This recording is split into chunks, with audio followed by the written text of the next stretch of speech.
अंधारटारे दांड दुआरे बसी माँ स्थाणु पलटि जाइछि। आखि लुह सुखी गलानी कांदी कांदी।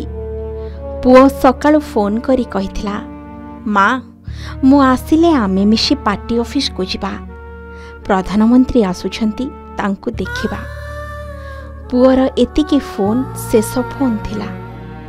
एणे वर्षकर पुओ को नहीं स्त्री बसिछि स्वामी चंदन को बाट को चाहि। चंदन कहिके जाइथिले कि आसिले जिबा रज पई लुगापटा किनिबा, किंतु चंदन आउ आसिले नाही। पुओ को गेल किए करिब? तार लाक्टोजेन सरी जाइथिला, आउ किए आनिब? एणे राति पाई सखाळ हेला। आउ केइटा मुहूर्त परे गुरुजी विधायक मोहन माझी ओडिशार मुख्यमंत्री भावरे घोषित हेले। एही खबर टिकक जेतेबेले सुनिबाकू पाइथान्ते कि मुख्यमंत्री होइछंती विधायक मोहन माझी, से खुशी रे केते मिठा बांटी थान्ते कहिले न सरे। किंतु आजी आउ चंदन नाहंती। ना फेरिले माँ पाखकू बुली जिबाकू, ना आसिले स्त्री पाखकू रज सरंजाम लुगापटा किनिबाकू, ना बाबू मुख्यमंत्री मोहन माझी पाखकू। चाली गले बहुत दूर अर्थात आरपारिकू। तेबे चलंतु एही घटना कौन ओ चंदन किए से विषय रे आलोचना करिबा। परिवार लोकों ठारो मिलिथिबा सूचना अनुसार चंदन कुमार महापात्र, जे कि आंगेनिया स्थित फुलेश्वरी बस्ती 2 बिजु आदर्श कॉलोनी बासिंदा। चंदन एवं राजकुमार हेउछंती देवेंद्र कुमार महापात्रंकर 2 पुओ। चंदन हेउछंती सान पुओ। चंदन आज को दीर्घ वर्ष हेलानी विभिन्न राजनेतांको पाखरे पर्सनल असिस्टेंट बा पीए भाबे काम करी आसुथवा बेले एबे किछि वर्ष हेला ओडिशार नूतन मुख्यमंत्री मोहन माझींको पाखरे पीए भाबे काम करी आसुथिले। 2 वर्ष हेला चंदनकर विवाह होइथिबा बेले तांकर गोटिए वर्षर पुओटिए अछि। चंदन महापात्र गतकाली घरु बाहरी निज ऑफिस काम को निज बाइक जोगे जाउथबा बेले भुवनेश्वर 8 नंबर स्थित जलेश्वर मंदिर निकटरे समय पाखापाखि पूर्वाह्न 10:40 समय रे गोटिए धड़ा रंगर कार द्रुत गति रे आसी तांकु पछ पाखरु धक्का देइथिला, जहा फଳରେ घटनास्थल रे चंदनकर जीवन चली जाइथिला एवं तांको गाड़ी भांगी रुजी चुरमार होई जाइथिला।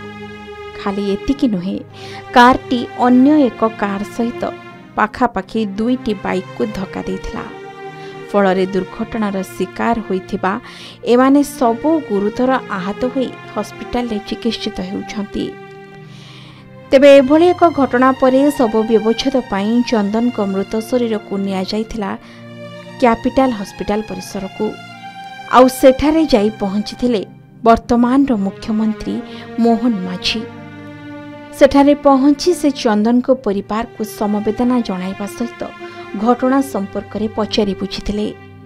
एहा परे परिवार लोकों को सहित आलोचना करी चंदन को चक्षुदान करबा समय रे सहयोग करथिले एवं सेठारे किछि समय उपस्थित रहिथिले। केमिति कोन एक्सीडेंट हला आज्ञा मु जानिनी। एक्चुअली से कोन हिछि ना मु बाहर बुझि पले मु खबर पाई कि ता सांग मते फोन कलर मु आसिली मु जान सेडा मु खबर पाइला को 11 रा नहीं से सेपटे रहउतला मो तार ऑफिस टाइम से ऑफिस से टाइम रे जाए हां बाइक रे जाऊ ता निज बाइक पुओ गोटे छोट वर्ष कर आखि डोनेट कर दिछि तबे जाऊ माने सेति की गर्व लागुछि। माने सानो भाई नथिले भी सुदा ता आखिर आउ के दुनिया देखियो। बार्ता ये देबी जे जो माने जो ऑर्गन जहाँ नीड होची तो आमे तो हम भाई की आम संपर्क को हम पाइबुनु ना। आम माने ताको माने सेमानकर अंग माने दान कर देले हुए तो आउ की उपकृत होई जे। मु काली राति रे कथा हेती जा जेती सेती जस्ट एमती घर कथा हो टिके माने से सिस्टम ऊपर टिके माने जे हमर कंप्यूटर ऊपर ता संगे टिके कथा करता हुए। तेबे पुलिस एही घटना उपरे अधिक गुरुत्व दे तदंत आरंभ करिछि। एपटे दुर्घटना घटाइथिबा धड़ा कार को नहीं एक सांघातिक तथ्यर खुलासा होइछि। घटनाटी है कि जो धड़ा कारटी दुर्घटना घटाइथिला ସେହି କାରର ଚାଳକ ଏବଂ ସେଥିରେ ବସିଥିବା ଅନ୍ୟ 3 ଜଣ ସେମାନେ ଡ୍ରଗ୍ସ ନିଶାରେ ଚୂର ଥିଲେ ଏବଂ ଯେଉଁମାନେ କାର ଭିତରେ ନିଶାସକ୍ତ ଅବସ୍ଥାରେ ଥିଲେ ଓ ଗାଡ଼ି ଚଳାଉଥିବା ଡ୍ରାଇଭର ଏମାନେ ସବୁ ପେଶାଦାର ସୁନା ଚୋରି କରୁଥିବା ଡକାୟତ। ଏମାନେ ଗୋଟିଏ ଜାଗାରୁ ସୁନା ଚୋରି କରି ଯେଉଁ କାରଟିକୁ ଚଲାଉଥିଲେ ତାର ମାଲିକକୁ ସୁନା ସବୁ ରାତିରେ ଦେଇଥିଲେ ଏବଂ ସେହି ବାବଦକୁ ଟଙ୍କା ମାଗିଥିଲେ ଉକ୍ତ କାର ମାଲିକକୁ।